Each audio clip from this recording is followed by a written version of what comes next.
Chika Alert! Mga Cheka Peps! Ako si Cheka Marie, ang inyong lingkod na taghatid ng mga pasabog na balita sa Pinoy Showbiz. Ready na ba kayo sa mainit-init na Cheka na tiyak magpapagulong sa inyong upuan? Handa na ba kayong mag-Judge Judy sa dalawang nagbabakbakan? Tara, pag-usapan natin ang Don Chang versus Chi Filomeno feud. Ang awayan na parang walang forever sa It's Showtime. Sa isang interview, sumabog si Don Chang sa Cheka na may isang artista daw na inagawan siya ng steps habang rehearsal ng dance number. Ayon kay Don, siya na ang inagawan, siya pa ang pinalabas na kontrabida. Si Che Filomeno, hindi na nakapagpigil at diretsong tweet ang sagot. Your mouth is full of lies. Talag no?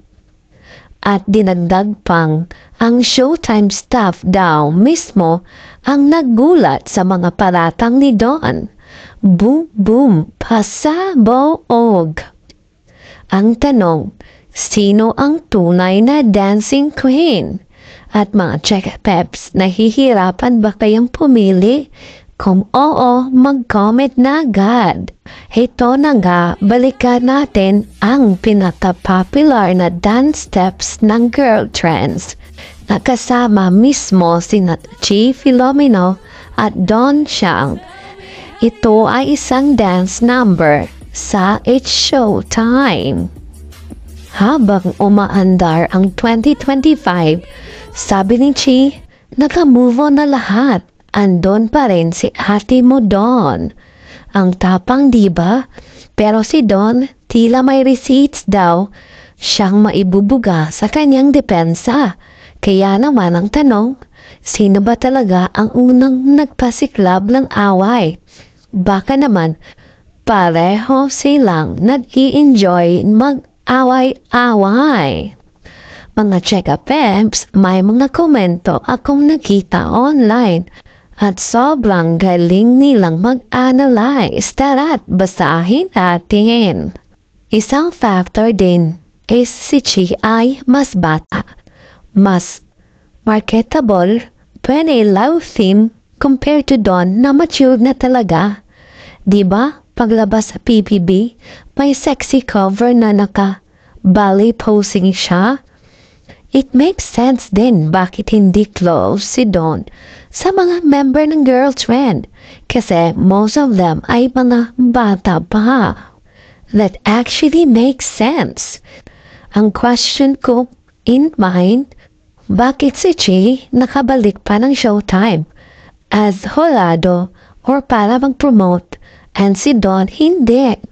Don ako medyo alanganin kasi either si Don ang problema during the time na sa Showtime or pabor lang talaga ang prod kay Chi kahit may issue siya, which makes the staff and the prod questionable. Baka may favoritism o baka naman mas marketable daw si Chi. Age, looks, market demand, o diba ang juicy ng angle niyan? Share your thoughts sa comment section. But she has a long history of being super problematic. Don seems to be the type, straightforward and a strong work ethics. That's why strong din personality niya. PBB pa lang, prangka na talaga siya. Couldn't say the same for Chi. At cloud chaser at laging may kaaway, sumasakay sa mga sikat tapos puro parinig, pati sina din inaway pero pag kinuyop ng fans, playing safe naman.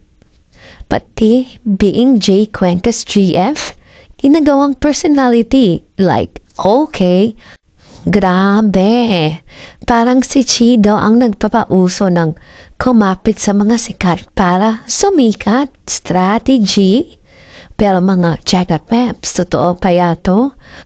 Or part lang ng cloud-chasing narrative sa pinapasa sa kanya? Sa palagay niyo, sino ang dapat suportahan dito? Si Don na straightforward at prangka? O si Chi na younger at mas marketable? Or baka naman pareho silang may fault? Mag-comment na at mag-usap natin yan. Mga Cheka Peps, kung gusto nyo naman ganitong juicy na cheka at pasabog, subscribe na sa aking channel.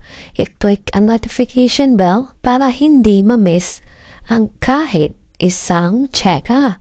Like, comment, and share na rin para naman mas marami pang makigulo sa chismis.